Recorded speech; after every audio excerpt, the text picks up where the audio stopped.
let's press the button, which we did.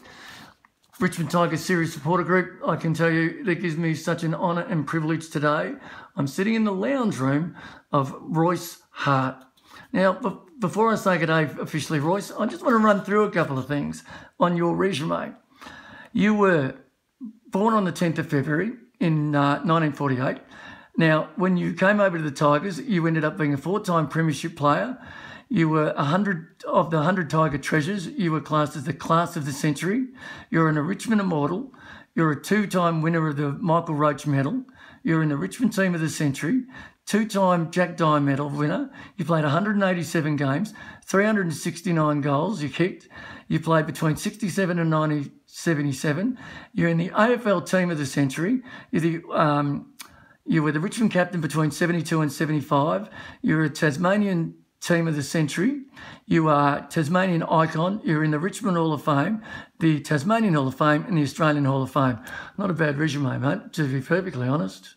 Sounds okay. Jack Dyer did say to me, once you retire, you get 50% better. I think he was right. I don't. I think no. These are the facts. Now, one thing is great. You've agreed just to do for the Richmond Tigers Series Supporter Group. We're going to be doing a series of interviews called Heart to Heart. But today, what we're going to do is we're going to concentrate on your early days growing up in Tasmania and talking about how you actually physically got to Richmond.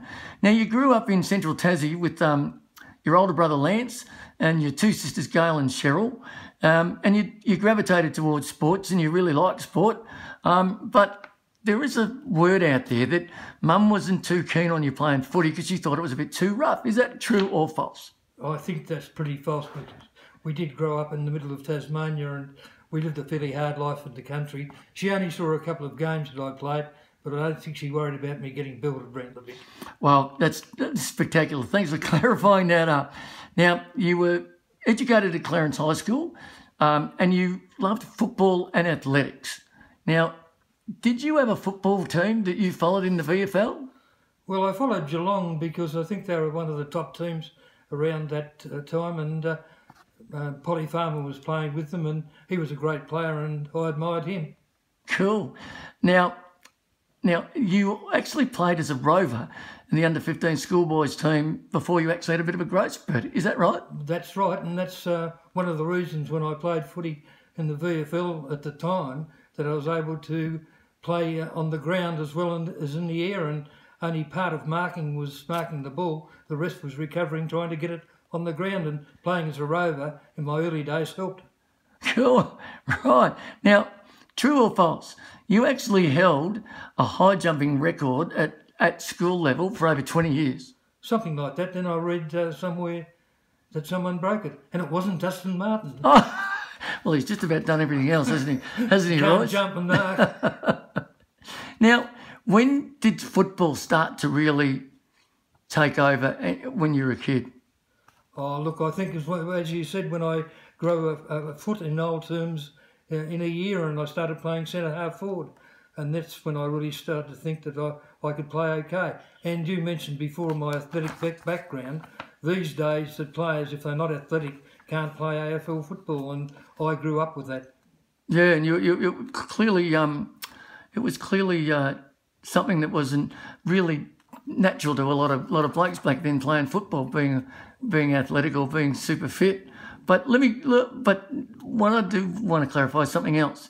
Now, even though you were eligible for the Clarence under-15 side, you were actually asked to play for the under-17 Clarence side, but their season hadn't started yet. You went and trained with the under-19 Clarence side, and you ended up playing with them. Is that right? It wasn't the under-15, it was the under-17s I went down to play with after right, yep. And I got there and they weren't training that particular night, and the under-19s were training, so I trained with them and I was good enough to get a game with the under-19s, and I skipped the under-17s.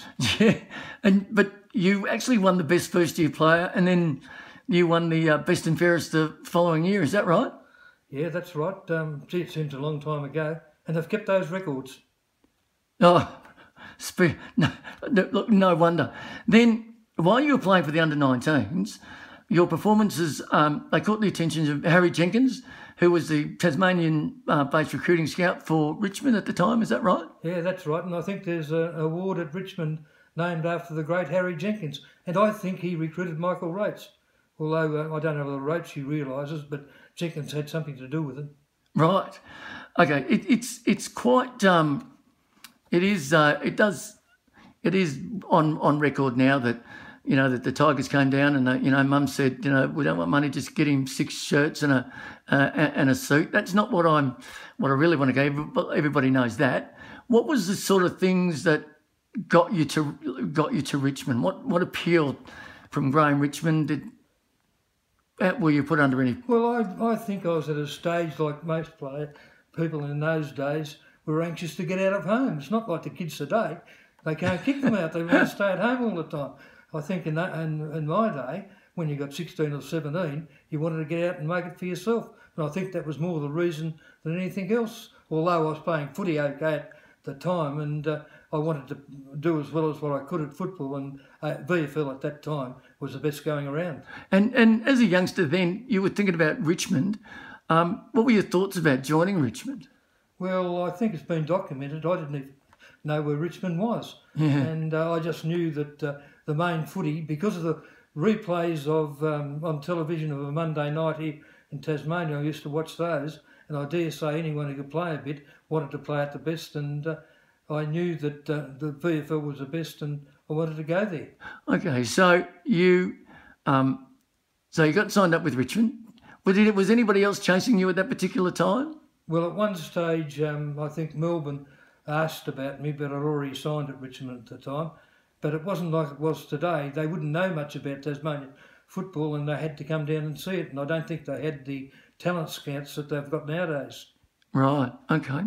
So you packed up your bags and you went to Richmond, and you got a transfer with the bank because you were working with the bank at the time. Is that right? With the Commonwealth Bank, and if you were transferred in your employment, you didn't need a clearance, and I was transferred in the Commonwealth Bank. In actual fact, I worked in William Street at the time of decimal currency, and a few people wouldn't know this. I was number 1 teller, and with a changeover from decimal currency. Oh, if you don't mind. So I could count money.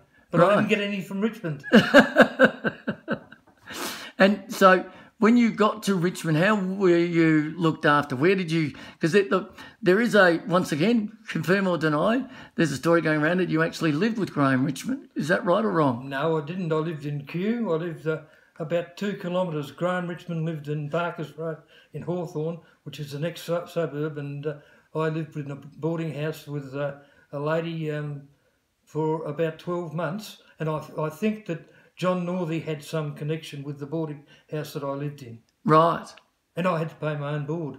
Did you? My word, I did. But they paid the airfare over. And someone said on one of the shows, may have been the footy show at one stage, that I took £20. I didn't get £20, or I didn't see it. Someone else took it. Right, but yes, no, there is a story, and it actually documented that said you did get, that you did get to £20. No. What sort of remuneration were you paid in your first year in with it? Do you remember? Oh, look, I wasn't paid anything much. I remember Slug Jordan coaching the under-19s. We played Geelong at Punt Road in the under-19s. It was a wet day, and I think I kicked 8 goals. And Slug Jordan, who was pretty tight, and a quid came in. This was before decimal currency. Gave me 10 shillings, and I thought that was Christmas on a stick. Nice. But Slug Jordan wasn't known. He's known for handing out swear words, but he wasn't known for handing out money. Now, at that particular time when you joined Richmond, then you joined at the same year that you joined Richmond, a lot of other young who went on to be notables at the time with the club. Well, before you go on with that, I was staying at this house in Kew, and a guy by the name of Tony Williams came over from Hobart, and it was the time of the bushfires, and he trained at Richmond, and he turned out to be the father of Paul Williams, who was a famous player with Collingwood and the Sydney Swans. Yep. I think he played in the premiership side. And I lived with his father. His father went back to Tasmania after the bushfires and never came back. And he could have been a Tiger too. Right. So they missed out on Paul and Tony. Oh, ouch. Oh, that hurts. Good players. That hurts.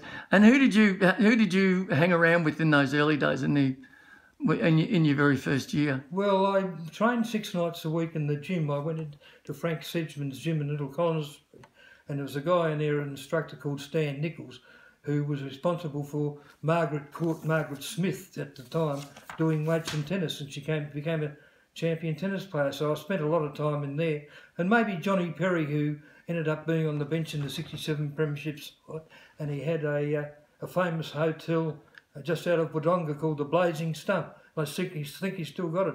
Got a lot of money, Johnny Perry, they tell me. Just been made a life member of the club too. He has too. Now, because you were actually around about 69 kilos back then when you first arrived. I was 10 stone 12. And I don't know what that is in kilos, but I was 10 stone 12, and I went into the gym and built myself up and played my first game, I think, at 13 stone 4, which I think is about 90 kilos. I don't know. Yeah. And what was the training regime like back then? Oh, it was bloody hard. We trained harder than any other club in the competition under Tommy Hafey. Hafey was years before his time, and he trained us really hard. And it was one of the reasons that once we got to finals in later years, we were always confident of doing well because we were fit enough. So in 66, when you were predominantly playing in the reserves, did you have much to do with Tom Hafey? I actually met Tom Hafey for the first time when I went to Melbourne. I had lunch with Graham Richmond up at a cafe in East Melbourne. I think it was called Dennis's, and I was having lunch with Graham Richmond, and Tom Hafey came and had lunch with us, and he said to this would be the end of 65, it would have been. Yeah. He said Tommy will be the next coach of Richmond, and also at that restaurant was a bloke by the name of John Landy, famous runner. Yes. I had admired him as being an athlete of at course. Clarence High School, and he was sitting at the next table. And I got to know the guy later on. He lived in the same suburb, Campbellville, as what I did. Lovely person, but my word, he could run, and that really lit up my eyes. I met Tom Hafey, the future coach of Richmond, and John Landy, the first trip I went to Melbourne. And sitting at the table is Royce Hart. Boy, wouldn't you love Royce wouldn't you have loved wouldn't you have loved a photo then? Yeah, I would have done. But there were a lot of pressure on all you young blokes that because there'd been a massive recruiting drive to get young blood into the club from after a long period of basically barrenness from the Tigers' point of view. Did you young guys sort of like develop? Did you sort of like bond? Did you? Well, I think so. We wasn't conscious of doing it, but the reason why Richmond was successful over a long period of time, because the players like the Greens and the Richardsons, the Bartletts, the Burkes, the Clays stayed together for 10 years, and we won 4 premierships. And not realising that we were bonding, we were actually knocking around together, and we didn't call it bonding. No. We just called it good mates, I think. Yeah. No. And who were your best mates back then? Well, as I say, Johnny Perry, I suppose. Kevin Bartlett, I actually trained in that gym in Little Collins Street, Frank Sedgman's gym with Kevin Bartlett. That's when Kevin Bartlett had hairs, but he had hair, but he also had muscles. Oh. Kevin Bartlett wasn't a wispy little rover. Kevin Bartlett was doing bench presses, I think, of about 150 pounds. Okay, and when you weren't working and you weren't playing footy, what did you do for fun as a young bloke? Well, around Melbourne. I used to follow the races a fair bit. I didn't bet a lot, but I didn't have any bloody money to bet. Yeah. But I used to go to the races, and later on, when I was playing in the seniors, I took a very good interest in the breeding of racehorses. Yeah. And I used to, before a footy game, I'd think of the racehorses and breeding to take my mind off football, and it was another way of not playing the game the night before. Okay, let me just go back a bit to Tasmania when you're a kid. We were talking earlier on before. Your main footy ground where you played most of your footy was the Bellerive Oval. It's now like when I played there in the under-19s, as you was saying. It was sloping. You had about a 10-foot drop from one end to the other. Nowadays, North Melbourne has got a home ground for the AFL matches, and test matches are being played there. So it's improved a bit. It certainly has. And your career as a full forward, when you were with them, did you in the under-19s? Did you predominantly play at full forward? No, I played at centre half forward. I think most of the time. Didn't play at full forward a lot. I actually got out of playing a rover as I did at Clarence High, but probably winding the clock back a bit before that. The first 2 years I played footy at Sorrel Area School, and we won the premiership to both years. So in actual fact, over all of my career, which is probably not well known, I won the 2 premierships at Sorrel Area School. Then I won the reserves grand final at Richmond. I played in that, and then the 4 premierships for the Richmond seniors. So I had played in a few premiership sides. Well, I think you're. I think. Well, I don't think I know. You have a 72% winning record. So every time you stepped out on the ground, every 100 games you played, you won 72 times. That's pretty impressive. I didn't know that. Which is not too many. As a matter of fact, that should be in the documentation of the number 4 jumper. Oh, you would think so. And you played, and I know we talk about your junior days, but in your seniors, I think you played in, I think it was 19 finals for 1 draw, 4 losses, and 14 wins. That's not a bad effort. I didn't know that. Yes. No, as I said to you at the start with Jack Dyer. Jack Dyer said you get better when you've retired. Well, it certainly happened with me. But also I've got something down there that is worth looking at from those days. Okay, now we did talk about this, so why don't you hold that for me, and I'll come over here. Have a look at this, folks. This is about as good as it's going to get. So, Royce, what have we got here? Well, that's a photo taken, I think, at the Punt Rover Oval when I first went to Richmond. If you look at the boots there, they're the old Jenkin boots that I had to go out and buy myself. You didn't have to buy the boots yourself. I had to buy the boots myself. And we used to wash our laces. We had white laces and those, not those. Those laces are very white, not Royce. Those little orange and green ones that they have now. We just had white laces. We washed them every Friday night. And if you look at the shorts there are buckles on the shorts which you'd adjust them, and that sort of thing is the memorabilia that's around at the moment. Okay, now if I can just go up here a little bit.